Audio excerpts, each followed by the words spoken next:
Nosaltres lamentem que tanquem un mandat més sense haver pogut resoldre tot aquest procés d'ordenació i de regularització de la plantilla. Entenem que és essencial, no només perquè fa molts anys que s'està intentant fer, sinó perquè és bàsic per tenir uns serveis públics de qualitat de cara a la ciutadania. És trist que després de 4 anys ens trobem a les portes novament d'unes eleccions municipals en les quals el tema de l'estabilització de la plantilla torni a estar en el focus d'atenció, quan la majoria de nosaltres evidentment preferiríem que aquests 4 anys haguessin servit per tirar endavant aquest procés. El compromís de les 3 formacions de tirar endavant aquest procés, però amb unes condicions, que és molt important,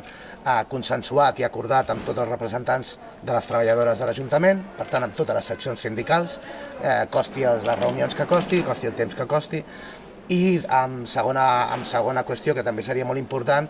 és que no és només engegar un seguit d'oferta pública, sinó també assegurar els drets i els deures dels treballadors i les treballadores, però sobretot donar oportunitat a totes aquestes treballadores que fa molts anys que treballen a la casa i que segurament no han vist impossibilitada la seva carrera professional. El compromís que assumim és el de fer-ho amb el màxim consens, amb el consens ple de totes les seccions sindicals, perquè no pot ser d'una altra manera. Nosaltres creiem que feia falta avui que aquestes 3 forces d'esquerres de Rubí ens manifestessin públicament, en el sentit que si recau en nosaltres la possibilitat de governar en aquesta ciutat, plantejarem això, les negociacions, la negociació col·lectiva amb els sindicats d'una manera molt diferent i amb una voluntat d'arribar a acords i consensos molt amples.